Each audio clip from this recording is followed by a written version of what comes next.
Murder on the Orient Express is an enduring classic, one of Agatha Christie's most memorable mysteries. Featuring iconic detective Hercule Poirot, it was first published as a novel in 1934. Agatha Christie was a regular traveler on the famous Orient Express and took inspiration from real-life events for the novel. Like in 1929, the train was stuck in the snow for 6 days. Further, 2 years later, Christie herself was stuck on the train due to the heavy storm. The Armstrong case in the story bears close resemblance to the actual case involving famous American aviator Charles Lindbergh. Adapting novels to the extreme always involves a degree of reinterpretation. Murder on the Orient Express has been adapted and readapted several times over. Here, Ayush Nawal and I, Samir Khan, will be talking about the most recent adaptation in 2017 by Kenneth Branagh, and later Tushar Bansal will discuss other adaptations as well. Starting off with the opening sequence. The movie kicks off at the Wailing Wall in Jerusalem, where we see Poirot amazingly solve a crime. The book has a rather cold open with Poirot in Syria having a conversation with the lieutenant after already solving an issue which we are given no details about. The movie's costume designer for Poirot chose a mustache that was grey, lush, and so huge even Christie herself didn't imagine. Christie describes Poirot's mustache as being definitely dyed and carefully cultivated. In the movie, Poirot met Mary Debenham and Doctor Arbuthnot on a ferry as opposed to meeting them at a train station in the book. In the movie, Mary recognizes the face of the famous detective right away, whereas in the book, she neglected him as a type of person one shouldn't take seriously. In the novel, M. Brooke was a Belgium like Poirot and a buttoned-up character, even more so than Poirot. However, in the movie, M. Brooke is definitely a different sort of character who enjoys vice and is played by the young Brit Tom Bateman. Though both the movie and the novel had 12 suspects each, the characters are quite a bit different in the movie to accommodate a more diverse cast. The pious Swedish missionary Greta Olsen is renamed Pilar Estravedos, played by Penelope Cruz, while the Italian car salesman becomes Cuban. Ratchet's butler is also much older in the movie than the 39-year-old valet described in the book. The biggest change is the character of Doctor Arbuthnot, which is actually a composite of two characters from the book: the English Colonel Arbuthnot and Doctor Constantine, a passenger who used his medical knowledge to aid Poirot in his investigation. Ratchet took a roundabout way to ask for Poirot's help in the movie, which he didn't in the novel. He also pointed a gun at Poirot in the movie, again which he didn't in the novel.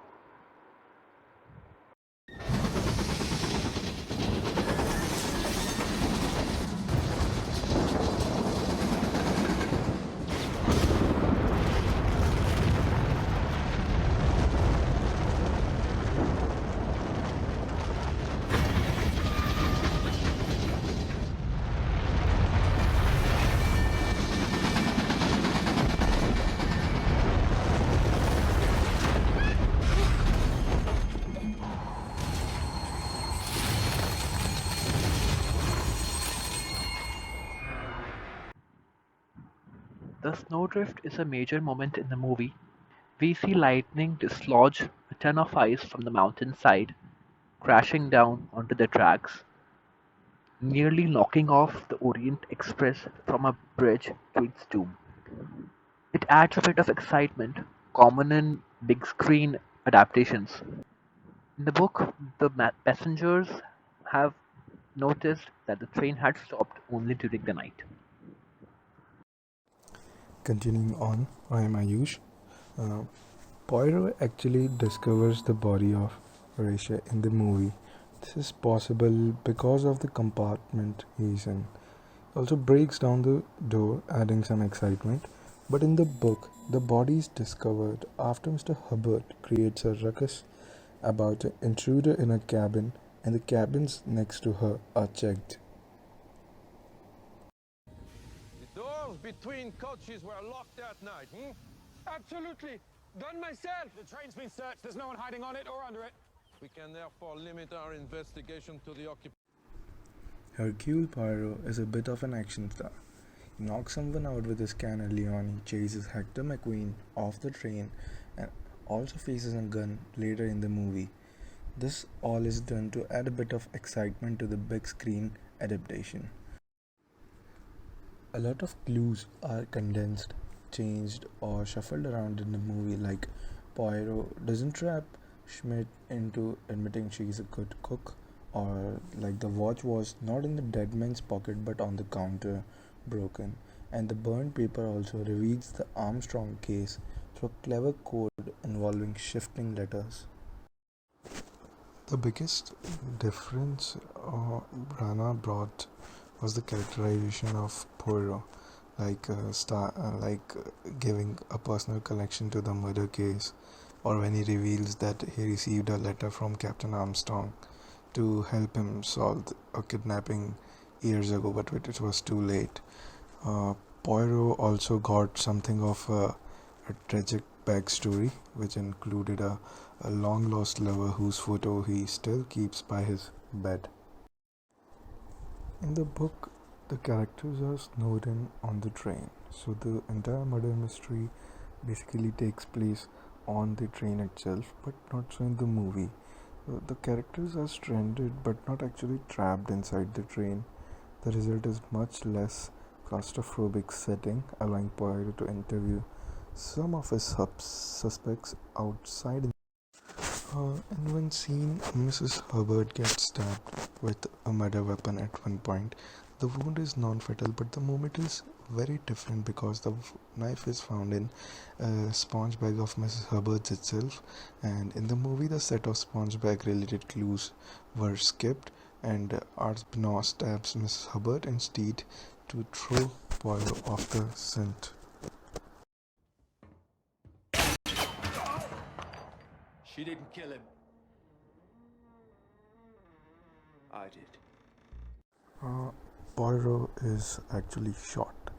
Dr. Arbuthnot shoots him in a way that wouldn't kill him, proving that he's an expert marksman. Poirot has a much tougher time with the Horatio's murder in the movie than he does in the book.